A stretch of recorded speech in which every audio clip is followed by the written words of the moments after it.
Selamat malam teman-teman. Jumpa lagi dengan Skevi di channel Romo Daniel pada seri pengajaran Gereja Iman Rasulia chapter 12, yaitu sudah masuk ke penciptaan manusia. Nah, teman-teman, sebelum mulai, mari kita berdoa. Terima kasih Tuhan Yesus atas kasih dan anugerah-Mu karena kami semua pada malam hari ini boleh berkumpul untuk mengikuti pengajaran seri Gereja Iman Rasulia ini yang dibawakan oleh Romo Daniel. Tuhan beri kesehatan dan anugerah-Mu bagi Romo Daniel dan juga hikmat-Mu sehingga kami semua juga diberi hikmat-Mu untuk bisa mendengarkan pengajaran ini. Pimpinlah acara ini ya Bapa dari awal sampai akhir dan juga internet dan komputer dan segala elektronik yang mendukung biarlah semuanya boleh berjalan dengan baik dan benar sehingga penyampaian firman-Mu dapat tersampaikan kepada kami dengan baik dan tiada gangguan. Dalam nama Yesus kami berdoa dan mengucap syukur. Amin. Nah, selamat datang teman-teman dan kita panggil Romo Daniel. Selamat malam Romo Daniel. Shalom. Shalom.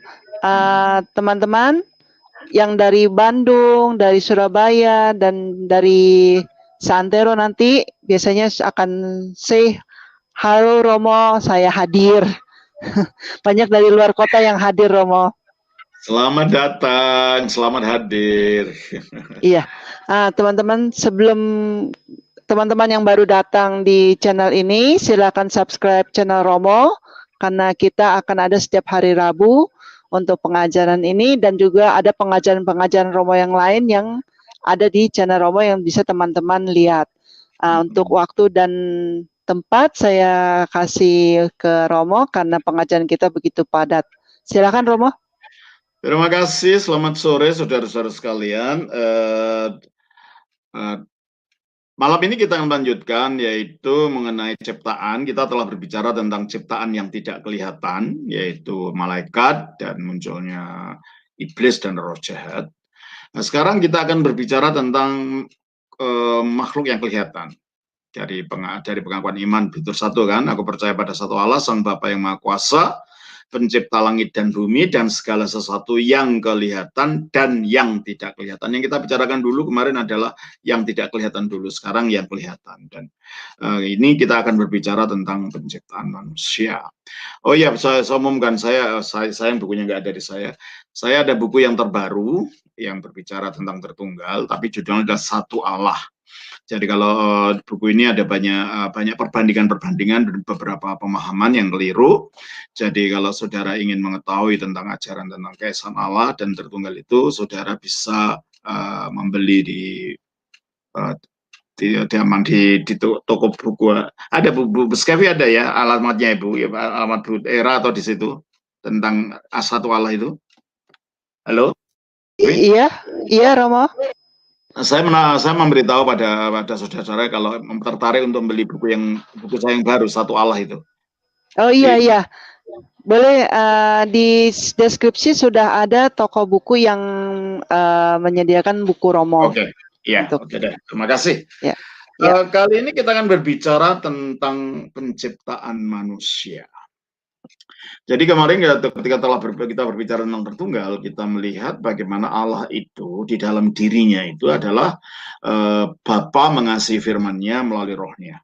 Sehingga jadi hidup inti dari kehidupan Allah di dalam dirinya yang esa itu adalah kasih, karena Bapa mengasihi firman. Coba kita baca dulu kembali supaya kita tidak lupa. Dari Yohanes pasal yang ke-17 ayat 24. Kita baca. Yohanes pasal 17 ayat 24 dikatakan oleh kitab suci demikian. Yohanes 17 ayat yang ke-24. Dikatakan di sana begini. Ya Bapa, aku mau supaya dimanapun aku berada, mereka juga berada bersama-sama dengan aku. Mereka yang telah Engkau berikan kepadaku, agar mereka memandang kemuliaan-Ku yang telah Engkau berikan kepadaku, sebab Engkau telah mengasihi aku sebelum dunia dijadikan. Jadi dari kekekalan tanpa awal tanpa akhir, Bapa itu mengasihi firman-Nya atau Bapa itu mengasihi Putra, ya. Jadi Bapa itu tidak mandek seperti pemahaman tentang Tuhan dalam filsafat. Dalam filsafat itu adalah Aristoteles mengatakan bahwa Allah itu adalah unmoved mover, penggerak yang tidak bergerak. Jadi sebagai sesuatu keberadaan, bukan pribadi gitu ya. Nah, tetapi di sini karena dinyatakan bahwa Allah itu adalah mengasihi firman-Nya, jadi ada kehidupan di sana itu. Tapi juga dikatakan di dalam pasal 14 ayat 13, Kristus mengatakan begini, Yohanes pasal 14 ayat 13, ayat 31, maaf, bukan ayat 13, ayat 31 dikatakan begini, tetapi supaya dunia tahu bahwa aku mengasihi Bapa. Jadi Bapa mengasihi firman, firman mengasihi Bapa. Di dalam dirinya Allah yang esa itu. Nah, Roh Kuduslah yang mencurahkan kasih itu dari Bapa kepada Putra, lalu dikembalikan dari Putra kepada Bapa di dalam diri Allah yang satu itu. Coba kita baca dalam Yohanes pasal yang bukan Yohanes, Roma pasal 5 ayat 5 dikatakan begini. Roma pasal 5 ayat 5 dikatakan demikian. Dan pengharapan tidak mengecewakan karena kasih Allah telah dicurahkan di dalam hati kita oleh Roh Kudus yang telah dikaruniakan kepada kita. Berarti fungsinya Roh Kudus adalah mencurahkan kasih Allah. Setelah ada manusia, kasih itu dicurahkan kepada manusia. Tapi sebelum ada manusia dalam kekekalan, kasihnya Allah itu dicurahkan pada siapa? Kepada dia yang sejak kekal dikasihi oleh Allah, yaitu firman yang ada dalam Allah. Dengan demikian, Roh Kudus itu, rohnya Allah ini mencurahkan kasih Bapa kepada firman atau kepada Putra, dan dari firman kasih itu dipantulkan kembali kepada Bapa, sehingga dalam diri Allah itu ada lingkaran cinta kasih, lingkaran hidup kasih, sehingga dikatakan Allah itu kasih. Jadi sebelum ada manusia, sebelum ada ciptaan, dia memang kasih. Karena dia itu di dalam dirinya, Bapa mengasihi firman, firman mengasihi Bapa, di dalam Roh Kudus yang sama ini. Nah, akibat kasih inilah akhirnya, sebelumnya sudah saya jelaskan, Allah mengendai untuk membagikan kasihnya itu kepada apa yang di luar dirinya. Sehingga dia mengendaki ada sesuatu yang bukan dirinya, yang ikut ambil bagian di dalam kehidupannya ini. Nah, karena tidak ada yang di luar dirinya, maka Allah mengadakan. Nah, itulah mengapa adanya ciptaan. Jadi ciptaan itu terjadi bukan karena Allah butuh apa-apa, tetapi karena Allah mengendaki supaya terjadi. Kita baca dalam Wahyu pasal yang keempat, ayatnya yang ke-11. Di dalam Wahyu pasal 4, ayat yang ke-11, kita baca demikian. Kitab Wahyu pasal 4, ayat 11. Dikatakan oleh Alkitab begini, saudara. Ya Tuhan dan Allah kami, Engkau layak menerima puji-pujian dan hormat dan kuasa, sebab Engkau telah menciptakan segala sesuatu, dan oleh karena kehendak-Mu semuanya itu ada dan diciptakan. Jadi kalau begitu, pada waktu Allah menciptakan itu tidak ada kebutuhan dari dirinya sendiri, saya butuh untuk mencipta. Kalau mencipta lebih Allah, kalau tidak mencipta kurang Allah, bukan begitu. Tidak ada urusannya. Ini adalah menurut kerelaan kebebasan kehendaknya Allah, menurut kerelaan kehendaknya, bukan karena dipaksa atau ada butuh apa-apa dalam dirinya. Ini semata-mata karena kehendaknya yang rela, yang bebas. Coba kita baca di dalam Efesus pasal 2 ayat 11. Di dalam Efesus pasal yang kedua ayat 11 dikatakan oleh kitab suci demikian. Efesus pasal 2 ayat yang ke-11. Kita baca begini. Di dalam Efesus 2 ayat 11 dikatakan oleh Alkitab demikian, saudara. Oke. Karena kita itu ingatlah bahwa dahulu kamu sebagai orang-orang yang bukan Yahudi menurut daging, yang disebut orang-orang tak bersunat oleh mereka, bukan pasal 2, bukan pasal 2, maaf. Pasal 1, saudara. Saya salah. Pasal 1. Pasal 1 ayat 11. Aku katakan di dalam Kristus, karena di dalam Dialah kami mendapat bagian yang dijanjikan, kami yang dari semula ditentukan untuk menerima bagian itu sesuai dengan maksud Allah, yang di dalam segala sesuatu bekerja menurut keputusan kehendaknya. Bukan karena kebutuhan, karena bukan didorong, karena apa, enggak. Semuanya dilakukan menurut keputusan kehendaknya. Jadi termasuk menciptakan itu tadi dikatakan oleh kehendaknya, keputusan daripada kehendaknya karena kasihnya tadi, dan dia ingin membagikan kasih itu.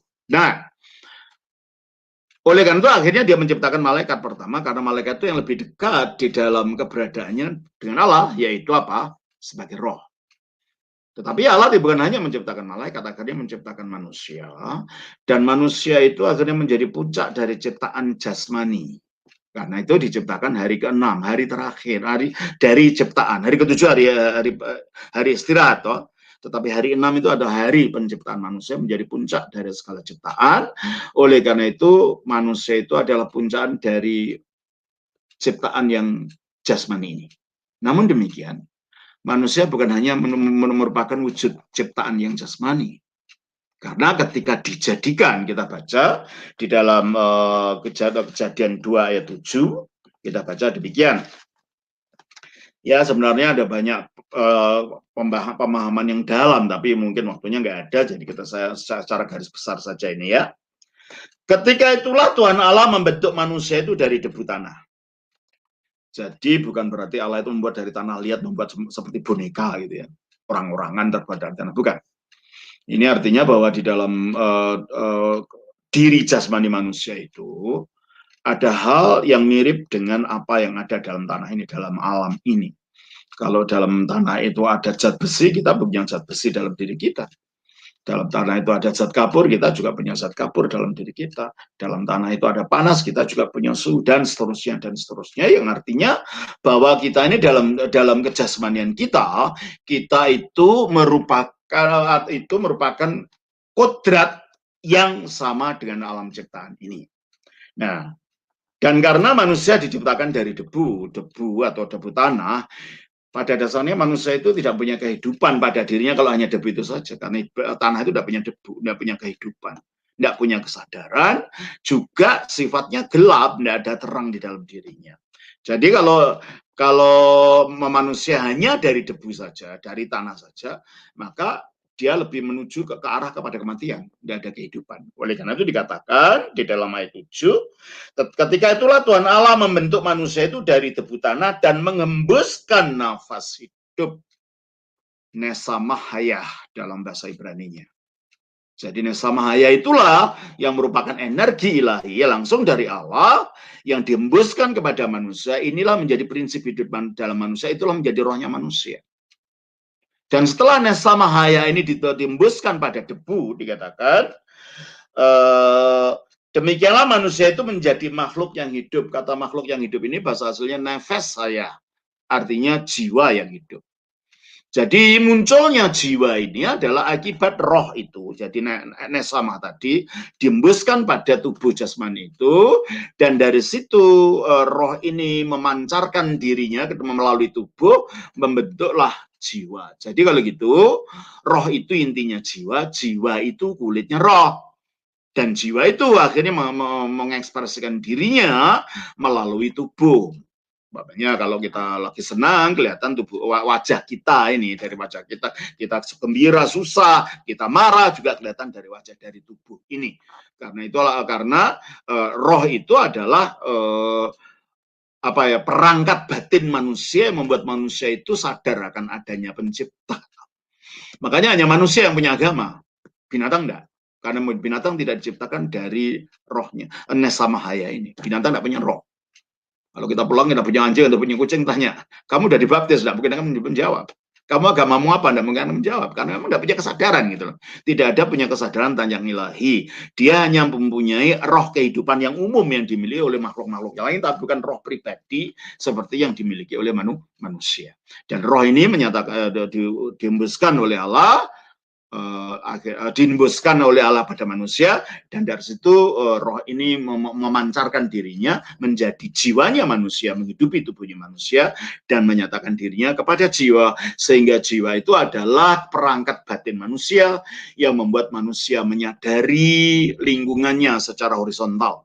Jadi melalui rohnya manusia punya hubungan vertikal kepada Allah, melalui jiwanya manusia punya hubungan horizontal kepada sesama makhluk yang lain. Nah, tujuannya apa? pada waktu manusia diciptakan itu, keinginan yang menjadi kehendak Allah ialah agar manusia ikut ambil bagian di dalam hidupnya Allah, di dalam kasihnya Allah.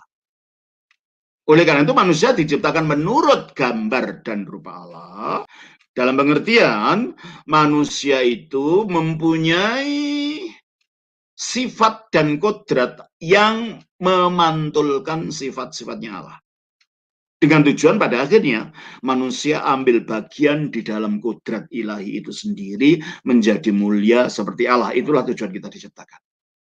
Coba kita baca dalam 2 Petrus pasal yang ke-1 ayat 4. 2 Petrus pasal yang ke-1 ayatnya yang ke-4 dikatakan bahwa apa yang akhirnya hilang oleh kejatuhan itu dibolehkannya melalui Yesus Kristus, dan tujuan dibolehkan di dalam Yesus itu dikatakan dalam 2 Petrus 1 ayat 4 begini. Dengan jalan itu ia telah menganugerahkan kepada kita janji-janji yang berharga dan yang sangat besar, supaya olehnya kamu boleh mengambil bagian dalam kodrat ilahi. Mengambil bagian dalam kodrat ilahi itu yaitu ikut ambil bagian di dalam kemuliaan Allah, menjadi seperti Allah. Menjadi Allah enggak, kita enggak percaya itu. Manusia tidak akan menjadi Allah, tapi menjadi seperti Allah dalam pengertian ambil bagian di dalam kemuliaan Allah, ambil bagian di dalam kebahagiaan Allah, ambil bagian di dalam kekudusan Allah, ambil bagian di dalam kekekalan Allah, dan seterusnya, dan seterusnya. Nah, itu tujuan waktu diciptakan. Nah, pada waktu manusia diciptakan menurut gambar dan rupa Allah, keberadaan manusia itu masih murni.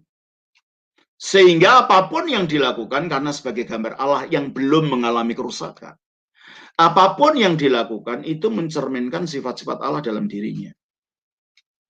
Oleh karena itu, waktu itu manusia karena dia masih menyatu dengan Allah, memiliki hubungan kasih dengan Allah, maka dia masih memiliki hidupnya Allah. Karena dalam Alkitab antara kasih dan hidup itu saling terkait. Sehingga dengan demikian, manusia memiliki terang ilahi itu dalam tubuhnya.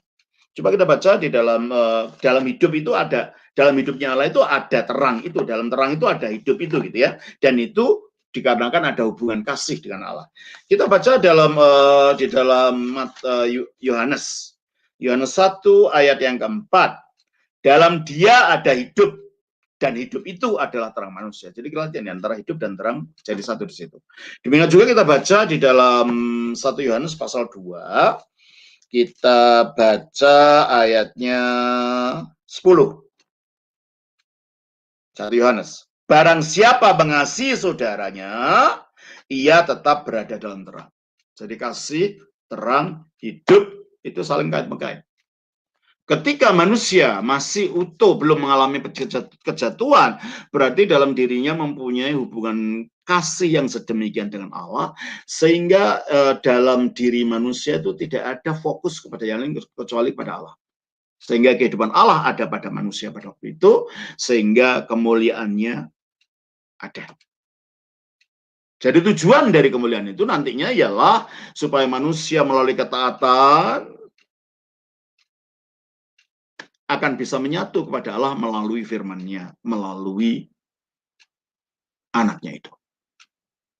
Karena yang disebut gambar Allah yang sejati, yang kekal itu ya firman itu, anak itu. Nah, manusia diciptakan menurut gambar Allah, berarti anak Allah atau firman Allah itulah yang menjadi pola dari kemanusiaan semua kita manusia ini. Karena dikatakan di dalam Kolose pasal 1 ayat yang ke-15.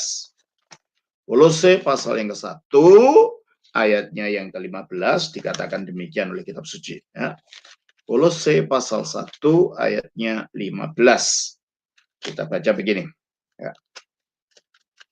Kolose 1 ayat 15. Ia adalah gambar Allah yang tidak kelihatan. Manusia bukan gambar Allah. Manusia diciptakan menurut gambar Allah. Jadi gambar Allah inilah pola kemanusiaan kita. Oleh karena itu Justinus Martir pernah mengatakan, sebenarnya jiwa manusia itu jiwa Kristen seharusnya. Dan ketika jiwa itu tidak menjadi Kristen, jiwa itu seolah-olah terjatuh dari rel kemanusiaannya. Karena semua jiwa itu diciptakan dengan gambar Allah itu menjadi polanya. Kristus itu sebagai polanya. Nah, gitu. Nah, Tetapi untuk mencapai titik menyatu kepada Allah melalui sang gambar yang kekal ini, manusia dites ketaatannya dalam kasih kepada Allah. Maka dikatakan di dalam Kejadian pasal 2 ayat yang ke-16-17, supaya mengalami peningkatan menyatu dengan Allah. Lalu Tuhan Allah memberi perintah ini kepada manusia. Semua pohon dalam taman ini boleh kau makan buahnya dengan bebas. Jadi manusia mempunyai pilihan, terserah. Ya. Tetapi pohon pengetahuan tentang yang baik dan yang jahat itu jangan kau makan buahnya. Sebab pada waktu kau memakannya, pastilah engkau mati. Berarti kalau manusia tidak pernah makan, mereka tidak pernah mati. Jadi kematian itu adalah dampak langsung akibat daripada ketidaktaatan kepada Allah. Jadi ini bukan masalah buahnya, kita pun tidak tahu buah apa itu. Yang disebut dengan pengetahuan bagian jahat itu bukan buah apel, tidak dikatakan apel dalam Alkitab. Bukan buah apa, enggak. Bukan itu. Tetapi buah ini menjadi simbol yang bisa ditaati atau dilanggar. Nah, apa manusia tadinya tidak punya pengetahuan tentang yang baik dan jahat? Pengetahuannya tadi karena dia itu masih gambar Allah yang menurut gambar Allah yang murni. Pengetahuannya itu total seperti kehendak Allah dalam keadaan alamiahnya sebagian diciptakan menurut gambar Allah. Manusia hanya mengetahui yang baik saja. Sebab apa yang diketahui itu langsung mendapat ilham dari Roh Kudus. Ilham dari Allah, sehingga dia hanya mengetahui yang baik saja, tidak mengetahui yang jahat. Makanya pengetahuan yang baik dan jahat hanya mungkin setelah manusia meninggalkan Allah, karena dia harus milih. Tadinya enggak, tadinya secara natural apa saja yang dilakukan itu baik, karena dia yang dilakukan itu baik menurut ilhamnya Allah, sebab dia masih satu dengan Allah dalam kasih, sehingga dia masih mempunyai kemuliaan atau kehidupan Allah yang kalau itu nanti berkembang seandainya manusia tidak pernah jatuh dalam dosa, itulah yang akan menuntun manusia menjadi serupa dengan Allah. Nah, apa yang terjadi? Ternyata pada waktu manusia diciptakan ini, kejatuhan di alam malaikat sudah terjadi. Kejatuhan dari malaikat yang terjatuh menjadi iblis dan roh jatuh terjadi. Buktinya apa? Karena dalam pasal 3 ayat 1 dikatakan, adapun ular ialah yang paling cerdik dari segala binatang darat yang dijagakan oleh Tuhan Allah. Jadi ular ini yang dikatakan di dalam Wahyu pasal 12, kita baca ayat 9. Di dalam Wahyu pasal 12 ayat 9 kita baca demikian, saudara. Wahyu pasal 12 ayatnya yang ke-9. Kita baca. Dan naga besar itu, si ular tua yang disebut iblis atau Satan. Bahasa Ibradanya ha-Satan, dalam bahasa Yunaninya ho-Satanas. Iblis itu dari kata diabolos. Diabolos itu si tukang pecah belah. Itu artinya diabolos. Yang dia akhirnya menjadi iblis, itu bahasa Arab ya, tapi bahasa Yunaninya diabolos. Dan Satan dari kata ha-Satanas itu pendakwa, penggoda, penuduh, itu ya, itu ha-Satanas itu. Dan Satan itu cuma satu, yaitu iblis itu. Jadi yang lain itu bawahnya itu roh-roh jahat. Itu saya nggak usah saya ulang lagi karena telah saya ajarkan kemarin. Nah, pada saat ini dengan kejatuhannya ini, si iblis itu, dia kan inginnya menjadi seperti Allah ya, menjadi raja ya. Dia tidak ingin ada makhluk lain yang bisa mengungguli dia. Oleh karena itu, dia tidak rela ada manusia di situ yang diciptakan menurut gambar dan rupa Allah, dan dimaksudkan nantinya manusia ini akan menjadi seperti Allah. Maka ketika datang dia ingin menghancurkan manusia, sebab memang itu sejak dia jatuh menjadi iblis itu, dari semula dia menjadi iblis itu sifatnya adalah sifat membunuh, ingin menghancurkan manusia. Coba kita baca di dalam Yohanes pasal yang ke-8 ayat yang ke-44. Kita baca di sini ya. Yohanes 8 ayatnya yang ke-44 kita baca demikian ya. Iblislah yang menjadi bapakmu dan kamu ingin melakukan keinginan-keinginan bapakmu. Ia adalah pembunuh manusia sejak semula. Sejak semula kapan? Sejak semula dia jadi iblis dari malaikat Lucifer itu, dan tidak hidup dalam kebenaran, sebab di dalam dia tidak ada kebenaran. Apabila ia berkata dusta, ia berkata atas kehendaknya sendiri, sebab ia adalah pendusta dan bapak segala dusta. Itulah sebabnya mengapa yang menjadi penampakannya itu ular. Kenapa tidak berupa sapi gitu ya? Kenapa? Karena ular itu adalah satu-satunya binatang yang mempunyai lidah bercabang dua. Dan cabang dua itu, lidah cabang dua itu simbol dusta. Makanya kalau kita mengatakan orang itu bercabang dua, itu kan orang berdusta ya. Itu satu. Dan ular juga satu-satunya binatang yang dalam mulutnya bisa ada racun yang mematikan. Makanya hanya ular yang bisa menyimbolkan iblis sebagai pembunuh dan pendusta.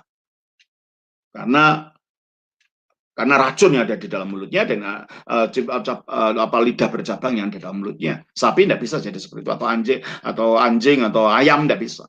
Ya ini memang satu-satunya gitu ya yang menjadi jalan dan yang menjadi simbol daripada sifat setan itu, sifat iblis itu. Nah, karena itu makanya sejak dia gagal juga untuk menyeret manusia menjadi seperti dia. Ya, nanti saya tunjukkan gagalnya di mana.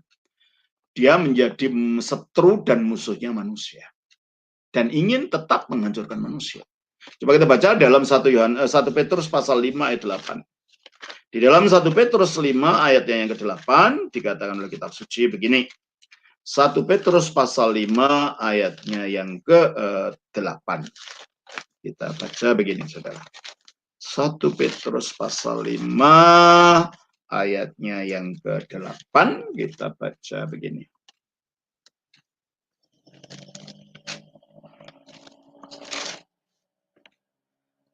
Sadarlah dan berjaga-jagalah lawanmu, si iblis.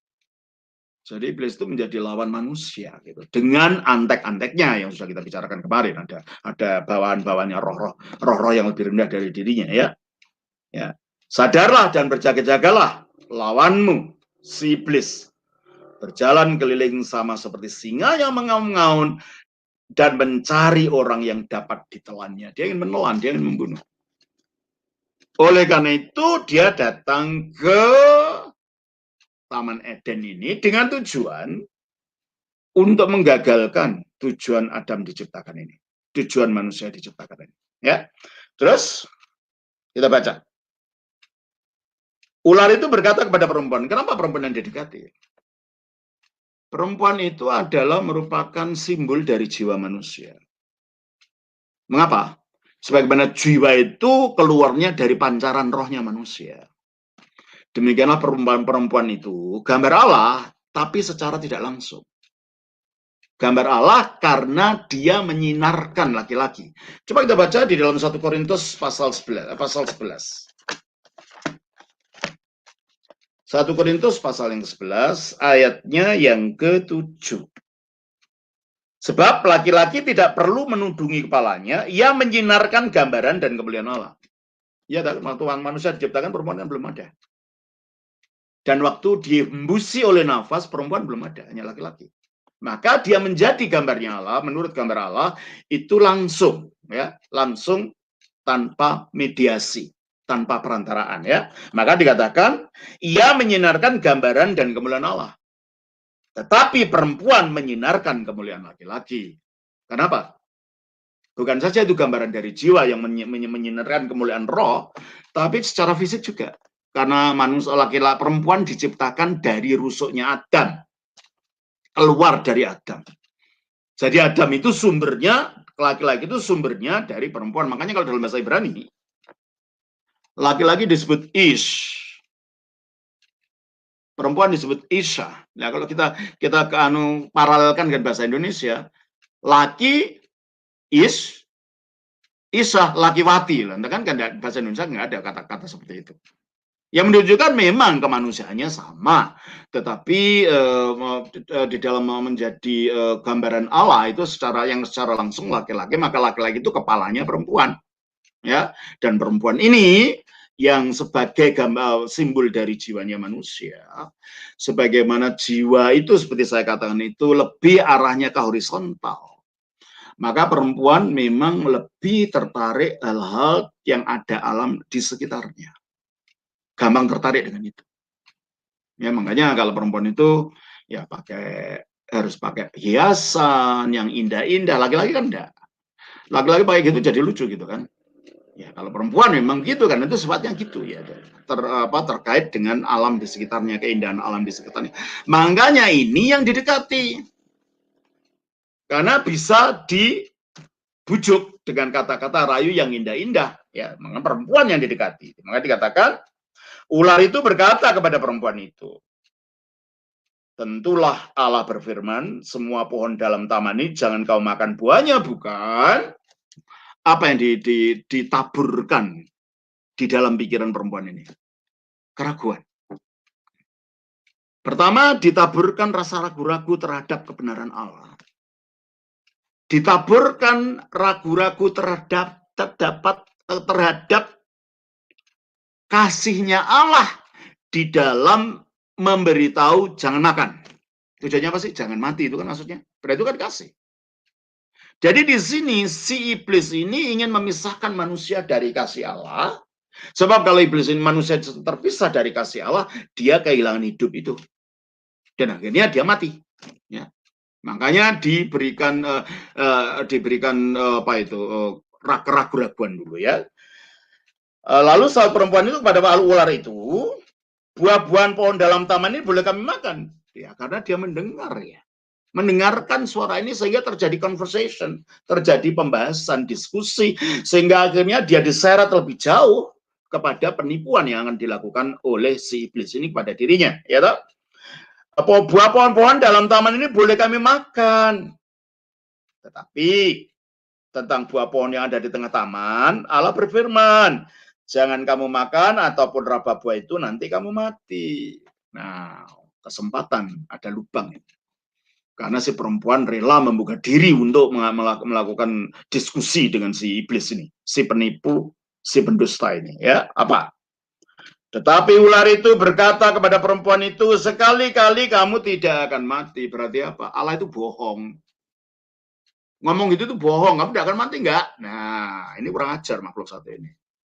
Pertama, menyeret manusia si wanita ini dari kasih, meragukan kasihnya Allah, sekarang diberi racun bahwa Allah itu pendusta.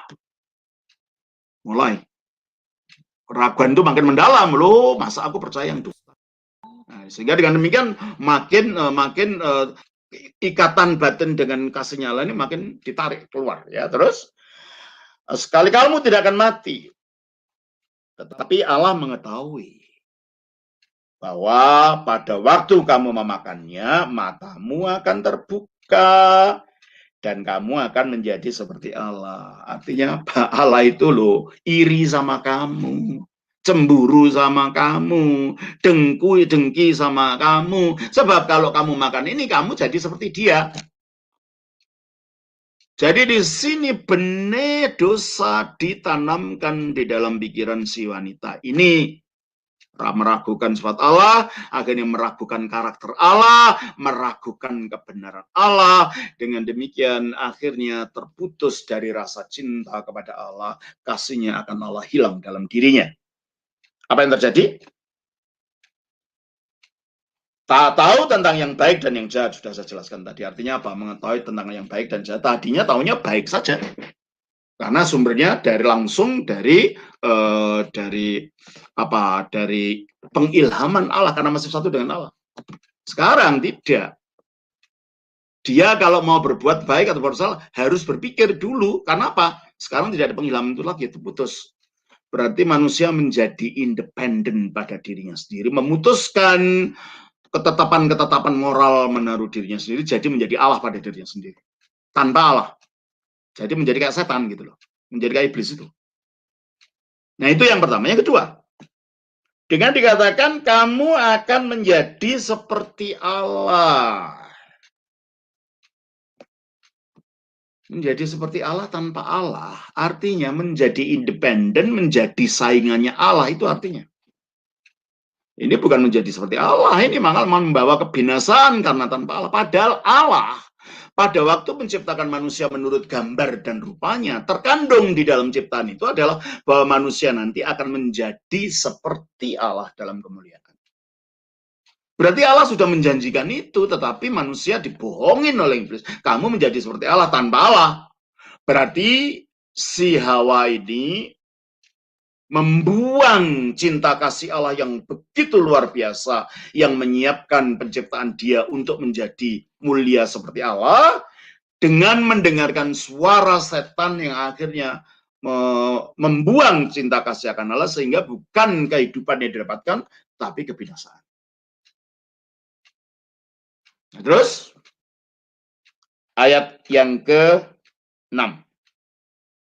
Perempuan itu melihat bahwa pohon itu baik untuk dimakan dan sedap kelihatannya. Berarti akhirnya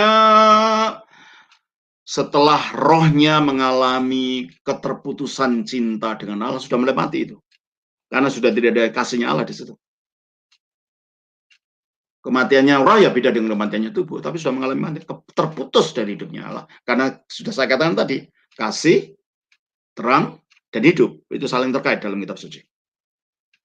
Ketika si manusia ini sudah tidak memiliki kasih lagi kepada Allah, maka terputus hidup itu. Ya. Dan akhirnya yang berkuasa pada manusia, kalau tadinya rohnya yang mendominasi jiwa dan mendominasi tubuh, sekarang yang mendominasi adalah dagingnya, tubuhnya. Karena rohnya sudah mati. Ya, maka dikatakan perempuan itu melihat bahwa buah pohon itu baik untuk dimakan, melihat dagingnya ini, matanya ini. Daging pada dirinya sendiri bukan sesuatu yang buruk, tetapi setelah dibalikkan oleh iblis, ini menjadi alat untuk memusuhi Allah. Ya, dan akhirnya perempuan itu melihat bahwa buah pohon itu baik untuk dimakan dan sedap kelihatannya. Ya, lagi pula pohon itu menarik hati karena memberi pengertian. Nah, ini khayalannya juga. Khayalan pikirannya dirusak. Sehingga dengan demikian kasih akan Allah sudah tidak ada lagi. Berarti benih kematian sudah ditaburkan di dalam diri manusia. Akibat dari itu. Terus, lalu ia mengambil dari buahnya dan dimakannya. Pada saat ini bukan hanya benih kematian di dalam rohnya, benih kematian dalam tubuhnya sudah mulai muncul. Maka dikatakan ayat 19 dari pasal 3, dengan berpeluh engkau akan mencari makananmu sampai engkau kembali menjadi tanah. Karena dari situlah engkau diambil, sebab engkau debu dan engkau akan kembali menjadi debu. Padahal tujuan asalnya engkau debu, dengan hembusan nafas hidupku, kamu akan makin berkembang dalam kemuliaan menjadi seperti aku. Sekarang kalau tadinya harusnya naik, sekarang menukik kembali. Debu kembali menjadi debu. Tadinya debu dengan hiasan, dengan hembusan nafas hidup tadi akan menjadi mulia seperti Allah. Menjadi gambar, menjadi seperti gambar dan rupa Allah. Ini efeknya. Jadi kalau begitu kita melihat, lalu ia mengambil dari buahnya dan dimakannya dan diberikannya juga kepada suaminya yang bersama-sama dengan dia. Si tercoba menjadi pencoba. Hawa yang akhirnya digoda oleh iblis dan kena terbujuk, sekarang berbalik menjadi pencoba bagi suaminya. Seharusnya Adam sebagai kepala dari perempuan mengatakan jangan begitu sayang, itu membahayakan. Enggak. Dia keterkaitannya dengan kasih akan Allah sudah hilang karena kekasihnya ada di depan matanya. dan membawa sesuatu yang diberikan oleh kekasihnya itu, dan matanya terpancang pada buah itu, bukan terpancang pada kasihnya Allah lagi, sehingga kematian, benih kematian juga akhirnya masuk ke dalam Adam. Dan sejak saat itulah seluruh keturunan Adam ikut ambil bagian dari dampak perbuatan Adam ini, ikut mati. Coba kita baca di dalam Roma pasal 5 ayat 12. Roma pasal 5 ayat yang ke-12, kita baca demikian. Roma pasal 5 ayat yang ke-12.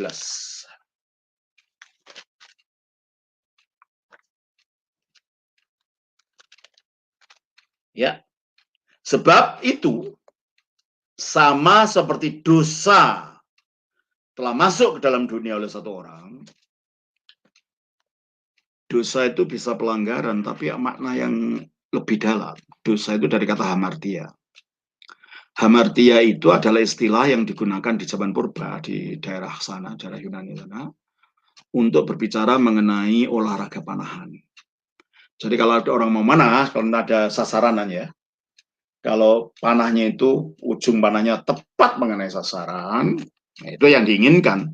Tetapi kalau dia meleset dari sasaran, itulah bahasanya hamartia. Jadi hamartia itu akhirnya meleset dari sasaran. Sasarannya untuk taat pada Allah, mereka tidak taat. Sasarannya untuk hidup dalam kekudusan, mereka sudah tidak kudus lagi. Sasarannya untuk hidup kekal, mereka sudah menjadi mati. Ini akhirnya. Melalui kemelesetan Adam inilah semua orang ikut ambil bagian di dalam dampaknya, yaitu kematian. Ya, coba kita baca lagi, mulainya dari roh ya, mulai dari dalam roh. Kita baca di dalam Roma 5:12 tadi. Dikatakan begini. Roma 5 ayat yang ke-12.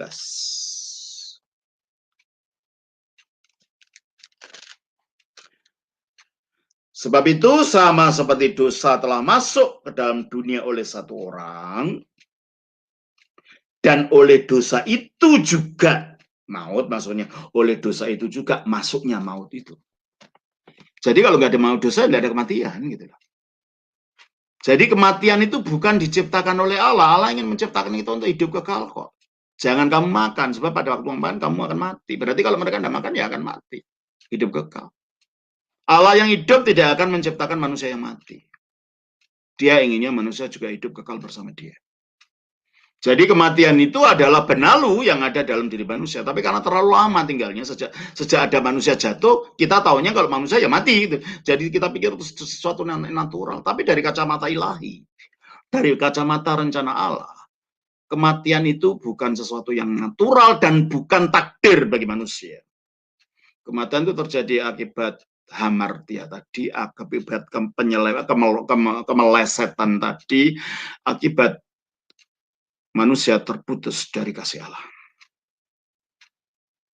Dan karena terputus dari kasih Allah, maka kasih ini terkait dengan hidup, maka kehilangan hidup itu, dan hidup ini terkait dengan terang. Maka manusia juga kehilangan cahaya kemuliaan itu, kehilangan kemuliaan yang tadinya dimiliki, yang merupakan benih daripada pemuliaan manusia untuk menjadi serupa dengan Allah, ikut ambil bagian di dalam kudrat ilahi. Coba kita baca. Di dalam Roma pasal 3:23. Di dalam Roma pasal 3 ayatnya yang ke-23 dikatakan oleh kitab suci demikian. Roma pasal 3 ayatnya yang ke-23. Ya, dikatakan begini. Karena semua orang telah berbuat dosa dan telah kehilangan kemuliaan Allah. Berarti tadinya memiliki kemuliaan ini. Sekarang kehilangan. Kemuliaan itu artinya sinar yang muncul. Kemuliaan Allah yang nampaknya sinar. Jadi manusia kehilangan kasih, putus dari Allah, akhirnya kehilangan kehidupan kekal, dan akhirnya manusia kehilangan kemuliaannya. Itu sehingga tubuhnya dikuasai oleh kedagingannya, sehingga tubuhnya dikuasai oleh kebinasaan. Rohnya tidak diembusi oleh kuasa hidup tadi. rohnya menjadi mati, karena roh ini sekarang terputus atau teralienasi dari hidupnya Allah. Coba kita baca di dalam Efesus pasal 4 ayat 18. Ya. Kita baca di dalam Efesus pasal yang keempat ayat yang ke-18. Ya. Kita baca begini. Saya baca dalam bahasa Indonesia dulu. Dan pengertiannya yang gelap, coba kita baca ayat 17 ya. Sebab itu kukatakan dan kutegaskan ini kepadamu dalam Tuhan. Jangan hidup lagi sama seperti orang-orang yang tidak mengenal Allah ya, manusia dalam keadaan keberadaan diri kejatuhan itu. Dengan pikirannya yang sia-sia dan pengertiannya yang gelap, jauh dari hidup persekutuan dengan Allah. Ini terjemahan ini kurang pas ya. Coba kalau kita baca dalam bahasa aslinya bunyinya begini. Saya ambil dari bahasa aslinya, saya baca dalam Efesus pasal 4 ayatnya yang ke-18. Bunyinya begini, saudara. Efesus pasal 4 ayatnya yang ke-18 bunyinya demikian.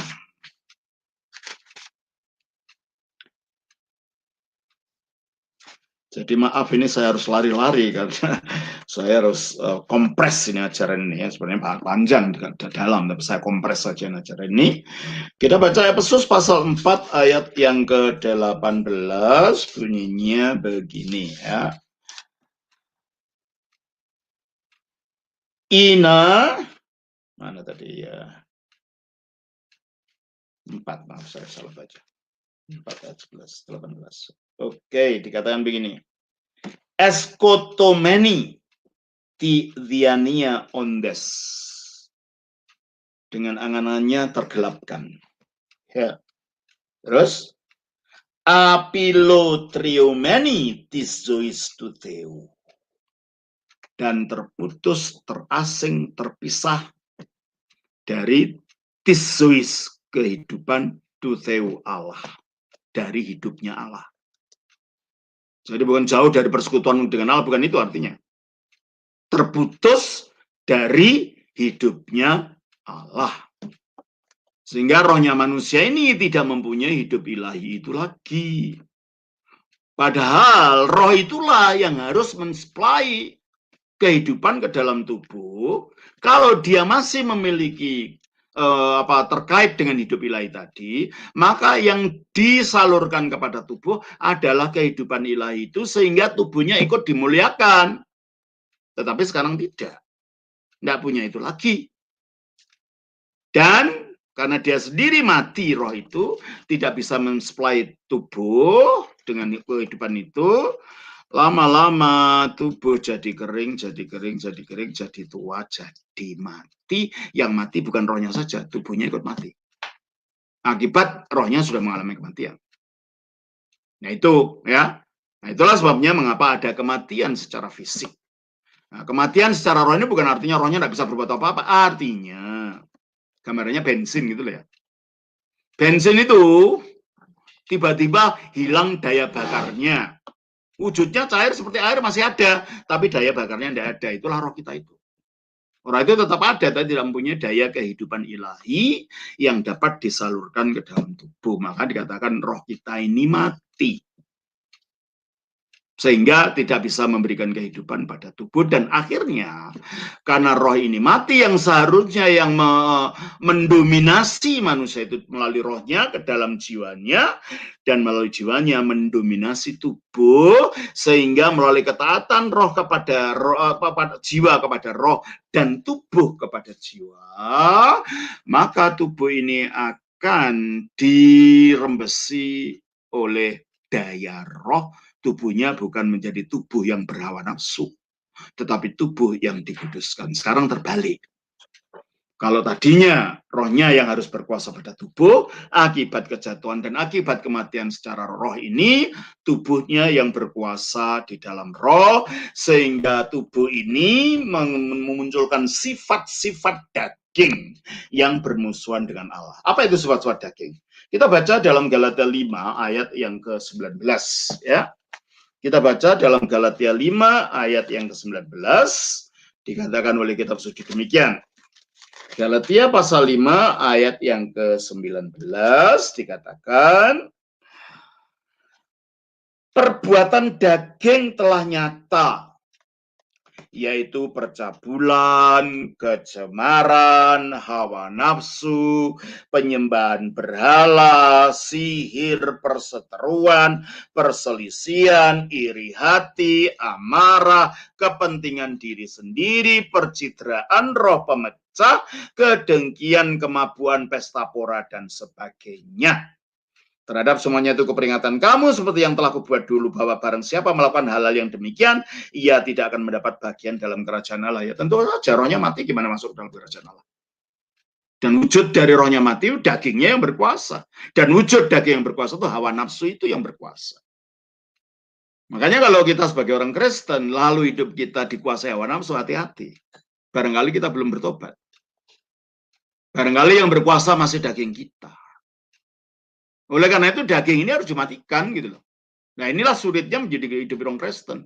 Nggak asal percaya udah, nggak ada tugas yang kita lakukan mematikan ya daging ini. Coba kita baca Kolose pasal yang ketiga. Kita baca ayat yang keempat. 3 ayatnya keempat, kelima kita baca demikian saudara ya. Maaf ayat 5. Karena itu matikanlah dalam dirimu segala sesuatu yang duniawi, percabulan, kenajisan, hawa nafsu, nafsu jahat, dan juga keserakahan yang sama dengan penyembahan berhala. Ya kan? Berarti sekarang yang menjadi musuhnya antara daging dan jiwa kita ini. Kita baca 1 Petrus 2 ayat 11. 1 Petrus 2 ayat yang ke-11. Kita baca. Saudara-saudaraku yang kekasih, aku menasihati kamu supaya sebagai pendatang dan perantau, ya kita ini di dunia ini kan berpendatang, ini bukan tempat kita, dan merantau gitu. Pada akhirnya kita harus pulang. Nah, kamu menjauhkan diri dari keinginan-keinginan daging yang berjuang melawan jiwa. Itu jadi perjuangan di dalam. Nah, ini masih banyak sebenarnya kalau mau dibahas, masih banyak sekali tentang itu. Nah, itulah efek daripada di mana daging itu berkuasa. Akhirnya dalam hati manusia itu tidak ada cinta akan Allah, yang muncul permusuhan terhadap Allah. Roma pasal yang ke-8 ayat 7. Kita baca. Roma 8 ayat 7 dikatakan begini. Sebab keinginan daging adalah perseteruan terhadap Allah. Karena ia tidak takluk pada hukum Allah, dan ini memang tidak mungkin baginya. Sehingga muncul ini rasa perseteruan terhadap Allah ini. Ya. Dan kita baca juga di dalam Kolose pasal 1. Di dalam Kolose pasal yang ke-1 ayatnya yang ke-21 kita baca begini. Juga kamu yang dahulu hidup jauh dari Allah dan yang memusuhinya dalam hati dan pikiran seperti yang nyata dari perbuatan yang jahat. Muncul roh memusuhi Allah ini di dalam diri manusia akibat sekarang mengikuti keinginan iblis. Jadi akhirnya apa? Manusia ada di bawah kuasa apa? Akibat kejatuhan ini, pertama, manusia tidak lagi dengan Allah, tapi di bawah iblis. Kedua, manusia tidak lagi memiliki hidup kekal, tetapi berada di bawah kuasa kematian. Ketiga, manusia bukan lagi di dalam kesatuan dengan Allah dalam ketaatan, tetapi pemberontakan, tetapi ketidaktaatan. Itulah keadaan dosa. Jadi akibat kejatuhan itu manusia di bawah tiga kekuatan ini. Iblis, dosa, dan kematian. Untuk itu supaya manusia kembali menyatu lagi dengan Allah. Kembali memiliki hidup itu lagi. Itulah keselamatan itu. Tiga hal ini harus dikalahkan. Iblis, dosa, dan maut. Iblis, dosa, dan kematian. Kita sekarang berada di bawah kuasa iblis ini. Ya. Coba kita baca 1 Yohanes 5:19. 1 Yohanes 5 ayatnya yang ke-19.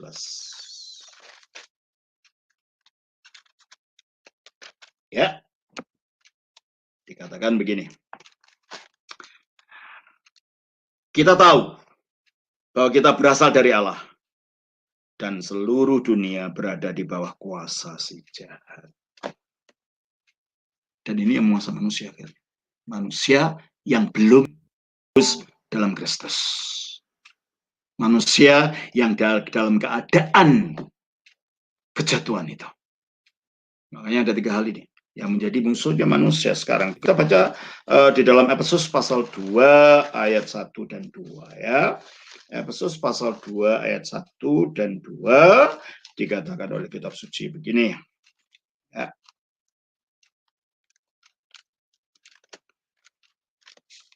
Kamu dahulu sudah mati, rohnya kan, tadi sudah kita bahas, tidak usah saya bahas lagi, karena pelanggaran-pelanggaran dan dosa-dosamu. Jadi manusia tanpa Kristus itu dalam keadaan mati, artinya tidak memiliki hidup ilahi lagi.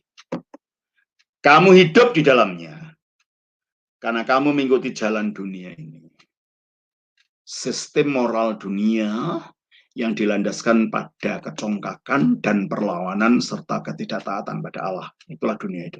Jadi bukan dunia dalam bentuk pohon apa ini, bukan. Sistem moral dunia yang dikuasai oleh roh jahat itu ya. Karena kamu mentaati penguasa kerajaan angkasa. Apa itu?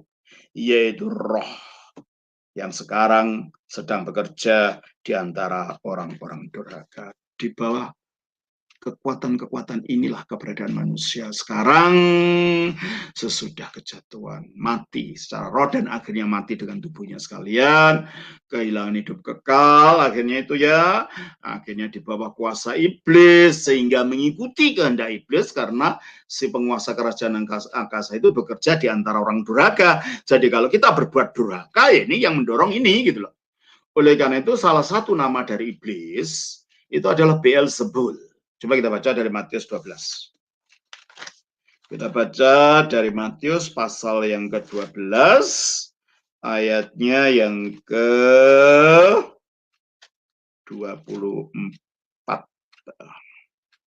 Tetapi ketika orang Farisi mendengarnya, mereka berkata, dengan Beelzebul, penghulu setan, ia mengusir setan. Sebenarnya penghulu roh jahat, dia mengusir roh jahat. Beelzebul dari kata Baal. Baal itu tuan, penguasa. Sebul itu bisa lalat tapi juga bisa kotoran. Kotoran manusia. Jadi Beelzebul artinya penguasanya lalat atau penguasanya kotoran. Mengapa begitu? Ya karena iblis itu yang menuntun manusia kepada segala macam kekotoran. Makanya pengikutnya disebut oleh Alkitab roh najis. Karena ini yang juga akhirnya memprovokasi manusia untuk melakukan hal-hal yang najis oleh perintah dari si Beelzebul ini, penguasa kotoran ini. Ketika kita hidup kotor mengikuti hawa nafsu kita, kita jadi najis. Kita baca di dalam Markus pasal 7 ayatnya 21 sampai 23. Kita baca Markus pasal 7 ayatnya 21 sampai dengan 23. Demikian kata firman Tuhan. Sebab dari dalam, dari hati orang, timbul segala pikiran jahat, percabulan, pencurian, pembunuhan, perzinahan, keserakahan, kejahatan, kelicikan, hawa nafsu, iri hati, hujat, kesombongan, kebebalan. Semua hal jahat ini timbul dari dalam dan menajiskan orang. Dan ketika kita hidup dalam kenajisan, mabuk-mabuk, main perempuan, yang main laki-laki, perzinahan, perselingkuhan, saudara ini sedang dikuasai roh jahat ini. Dan kalau saudara orang Kristen, bertobat. Sebab kalau enggak, saudara dalam kenajisan. Dan yang najis tidak akan hidup di dalam surga. Mana yang najis tidak diizinkan masuk sana. Makanya perlu ada pertobatan. Ya, perlu ada pembersihan oleh kuasa Roh Kudus melalui pertobatan tadi, ya. Jadi kalau begitu kita melihat di sini bahwa sekarang manusia ini sekarang berada di dalam 3 kekuatan besar ini: iblis, dosa, dan kematian, dan dunia. 4 ya. Dan 3 keempat kekuatan inilah yang membuat manusia terhalang untuk kembali kepada Allah karena tidak memilih hidup ilahi, tidak memilih kekudusan, berada dalam kuasa iblis, gimana bisa kembali ke sana? Oleh karena itu, Injil tidak mengajarkan orang hanya beragama. Kita tidak butuh agama itu. Yang kita butuhkan adalah keselamatan. Yang kita butuhkan adalah kita dilepaskan dari kuasa itu semua. Sebab agama itu kan perbuatan kita sendiri. Dan agama itu dasarnya kan, kalau kamu melakukan ini, kamu dapat pahala kan, gitu agama itu. Kalau kamu tidak melakukan ini, ya kamu tidak mendapatkan pahala. Padahal Alkitab mengatakan, Yakobus 2 ayat 10, kita baca begini. Ya, Yakobus pasal 2 ayat yang ke-10 dikatakan oleh Alkitab demikian, saudara. Yakobus pasalnya yang kedua ayatnya yang ke-10 dikatakan begini. Ya. Yakobus 2 ayat 10. Begini bunyinya. Sebab barang siapa menuruti seluruh hukum itu, tetapi mengabaikan satu bagian daripadanya, ia bersalah terhadap seluruhnya. Loh, logikanya gimana? Bayangin gini. Jadi tiap hukum itu seperti patokan gini ya. Seperti tonggak gitu. Jangan berzina, jangan mencuri, jangan ini. Mengelilingi kita. Larangan-larangan tadi. Kita tidak usah melanggar semua patokan, melanggar satu aja. Berzina, melanggar. Keluar dari lingkarannya enggak? Keluar. Jadi tidak usah semuanya dilanggar satu-satu, langgar satu kita udah keluar dari lingkaran yang seharusnya kita ada di dalamnya. Loh, kalau begitu caranya, gimana kita mau menumpuk amal? Di mana kita akan menumpuk perbuatan baik kita supaya dapat pahala di sana? Mungkin kita tidak membunuh, tidak berzina, tidak ini, tidak itu, tapi kita suka gosip. Sama aja. Mungkin kita tidak melakukan pencurian ini dan itu, tetapi hati kita ada yang menyimpan dendam dan dengki. Sama aja. Satu dilanggar, semuanya tertabrak. Ya seperti pepatah itu loh. Panas setahun, dihapus oleh hujan sehari. Oleh karena itu, kalau agama lah yang menjadi acuan kita tidak akan pernah masuk surga. Karena kita tidak akan pernah dapat menuruti seluruh tuntutan agama. Apalagi saudara. Di dalam kitab suci, mengapa sih orang Kristen disebut anak Allah? Kenapa sih? Bukan karena itu Allah kawin sama orang ibu kita, itu enggak. Kita dianggap anak Allah karena kita ditebus dalam Kristus Yesus. Dalam dunia ada 3 macam manusia ini, jenis manusia. Manusia budak.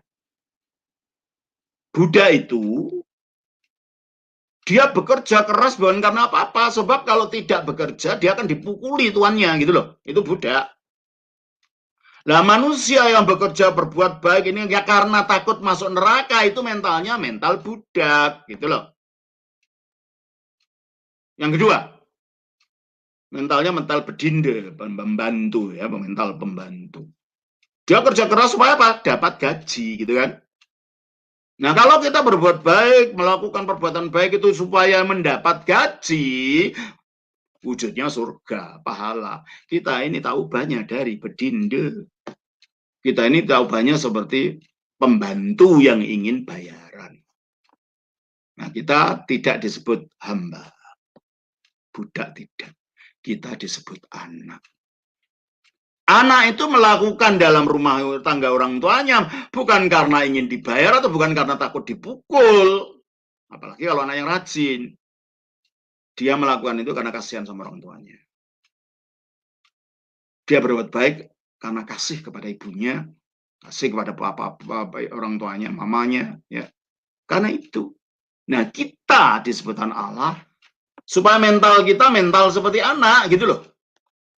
Di dalam kita melakukan segala perbuatan baik kita adalah semata-mata karena kasih, kembali kepada kasih tadi, sebab kasih itu yang membalikan kita hidup kepada Allah.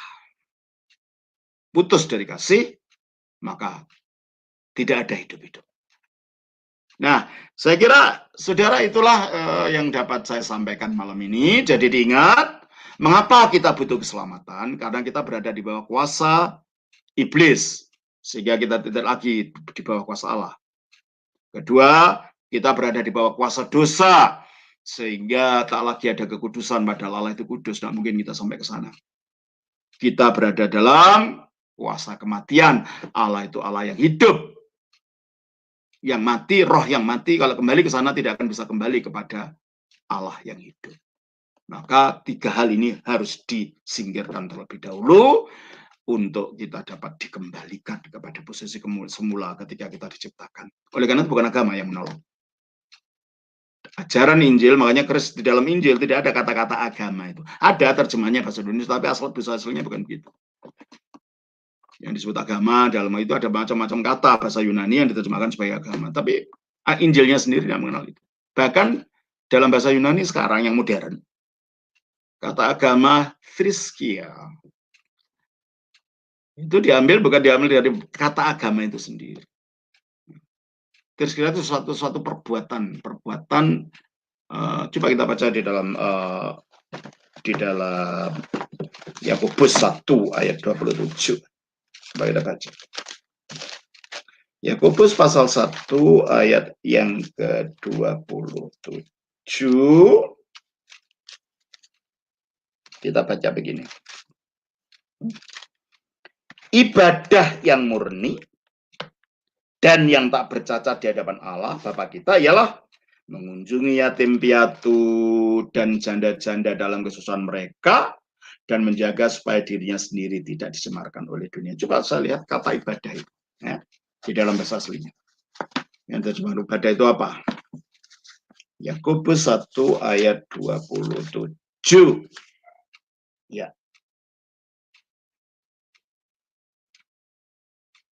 Thriskia kathara.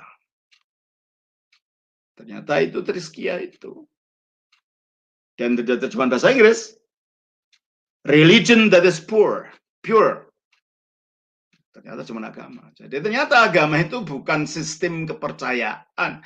Agama itu yang dalam Alkitab, bukan dalam arti konvensional yang kita mengerti, dan itu yang digunakan dalam bahasa Yunani modern. Thriskia, yang dalam bahasa Indonesia diterjemahkan sebagai ibadah. Apa itu?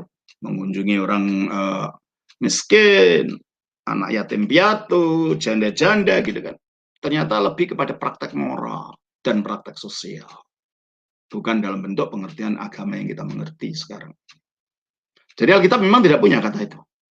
Karena Alkitab tidak tertarik pada agama. Tertarik pada keselamatan dan tertarik kepada penyatuan manusia dengan Allah. Hubungan pribadi antar manusia dengan Allah di dalam Kristus Yesus. Makanya Yesus tidak mengatakan, barang siapa percaya pada agamaku, bukan. Barang siapa percaya kepadaku. Itu yang dikatakan. Sesungguhnya aku berkata kepadamu, barang siapa percaya kepadaku, itu berulang-ulang dikatakan. Tidak ada kata agama pernah muncul dari mulut Yesus.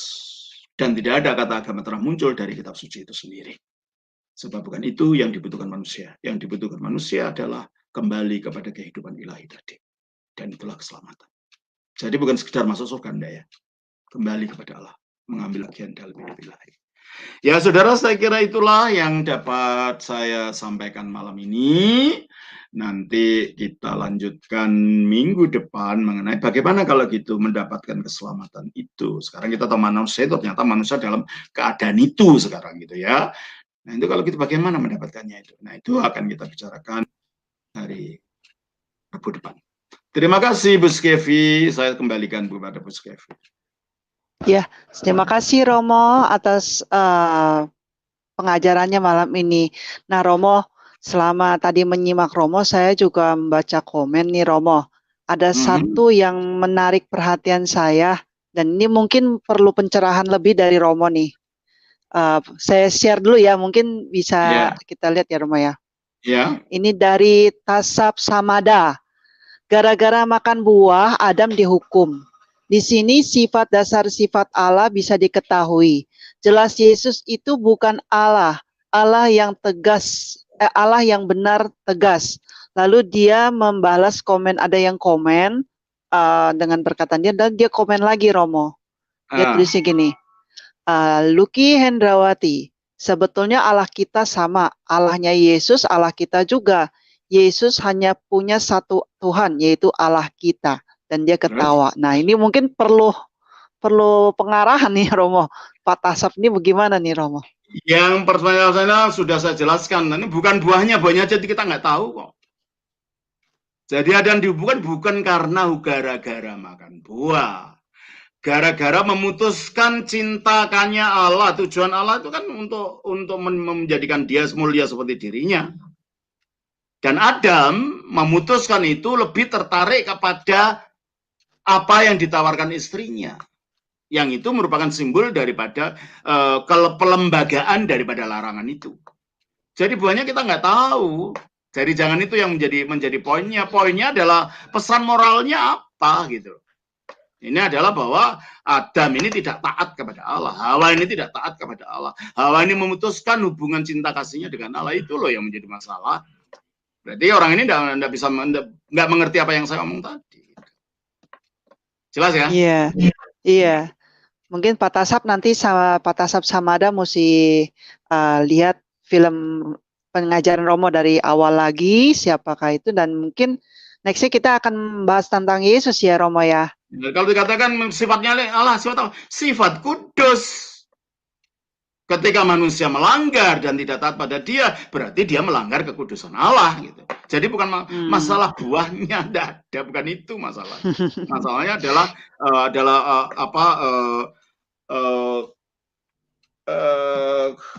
moral itu loh, nilai moralnya yang ada di sini. Iya. Oke ya. Ya. Oke, iya. Terima kasih Terima Romo kasih, dan Tuhan memberkati. Shalom berkati. untuk saudara semua. Selamat malam. Terima kasih. Selamat malam. Teman-teman, itu dia tadi pengajaran Romo yang bisa kita simak, dan teman-teman mungkin nanti untuk setiap kali ada waktu boleh mengulang kembali apa yang menjadi pengajaran Romo ini untuk kita semakin mengerti siapakah itu kita sebagai manusia. Nah, yang tadi saya catat di sini adalah tujuan kita diciptakan, kita dapat mengambil bagian dalam kodrat ilahi.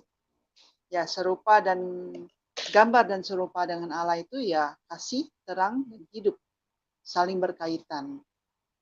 Nah, tapi karena kita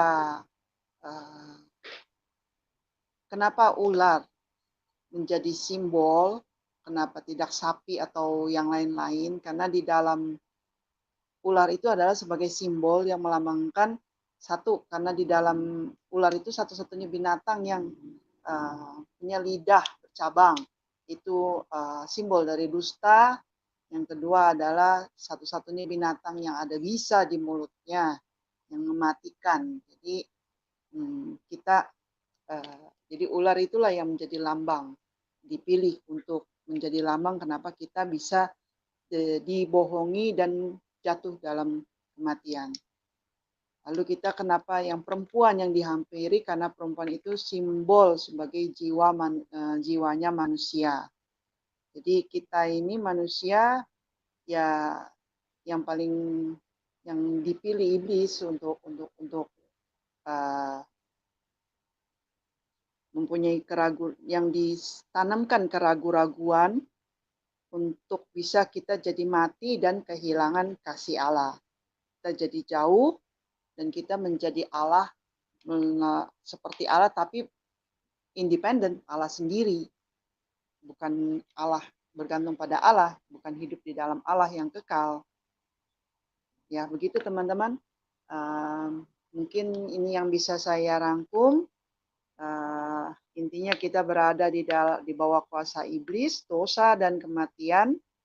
Jadi kita tidak bisa keluar dari itu tanpa pertolongan Tuhan Yesus. Makanya Tuhan Yesus harus menebus semua itu.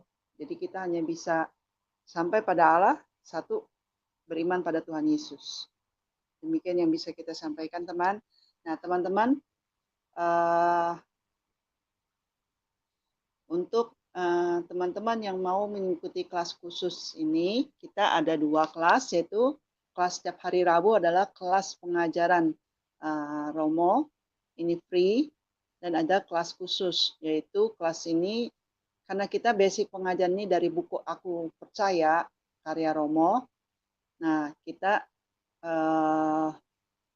ada kelas khususnya, yaitu ada kuis dan nanti ada sertifikatnya. Dan di dalam kelas khusus ini, untuk ikut ini, teman-teman bisa bergabung ke grup Telegram, lalu daftar ke admin, dan transfer biaya khusus. Infokan bukti pembayaran dan KTP ke admin, dan tunggu undangan dari Telegram kelas khusus. Nah, biayanya adalah 200.000 per peserta, yaitu kita karena ada buku, ada kuis, dan ada sertifikat. Dan teman-teman akan dapat apa dari 200.000 ini? Satu, buku wajib, ya, Aku Percaya. Lalu pengajaran Romo ini masih panjang ya teman-teman. Jadi bukan cuma 12 kali, masih panjang dan dalam. Jadi sayang kalau kita tidak mengikuti ini untuk memperdalam iman kita. Nah, terus juga kita akan ada video-video pengajaran Romo yang lain dan di dalam kelas Google Classroom. Lalu kita juga ada teman-teman yang kelas khusus bisa bertanya pada Romo dan diprioritaskan untuk langsung bertanya kepada Romo. Nah, pembimbing dari kelas khusus ini adalah tim dari Gereja Ortodoks Indonesia dan penyelenggaranya adalah Rohani Kristen. Dan teman-teman, seperti tadi Romo baru mengeluarkan kemarin beberapa hari yang lalu, Romo mengeluarkan buku barunya. Itu bukunya bisa teman-teman cari di tokopedia.com /Rohani Kristen Tangerang TGR. Di sana nanti selain buku yang baru, buku-buku lain juga ada, karya Romo Daniel, karya Romo Juventius, dan buku-buku lainnya yang berkaitan dengan gereja Ortodoks.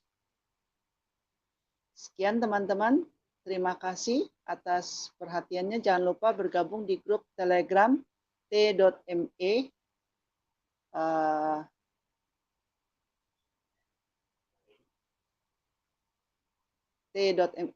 garing belajar kekristenan. Di sini teman-teman bisa bergabung dan juga bisa bertanya-tanya karena nanti di dalam grup ini dibimbing oleh Romo Juventius yang saat ini sedang bertugas di Papua, tapi untuk parokinya ada di Malang ya. Jadi teman-teman bisa bergabung di sana. Ditunggu keikutsertaannya. Nah, teman-teman, kita akhiri acara ini. Saya tutup dalam doa. Tuhan Yesus, terima kasih atas segala kasih dan berkat-Mu sehingga pengajaran ini boleh berlangsung dan kami boleh mengetahui kenapa Engkau menciptakan kami dan mengapa kami tidak bisa datang lagi padamu, Tuhan, kecuali melalui Yesus Kristus, iman kami kepadamu. Tuhan, pimpinlah, berilah kesehatan kepada Romo Daniel dan juga semua pendengar, agar minggu depan kami semua diberi kesehatan baik fisik maupun mental kami, juga jiwa kami dan semangat kami untuk mencari tahu tentang kebenaran firman-Mu kembali. Dan berkati setiap langkah hidup kami, Bapak, berkati keluarga-keluarga kami. Dalam nama Yesus kami berdoa dan mengucap syukur. Amin. Teman-teman, nanti akan ada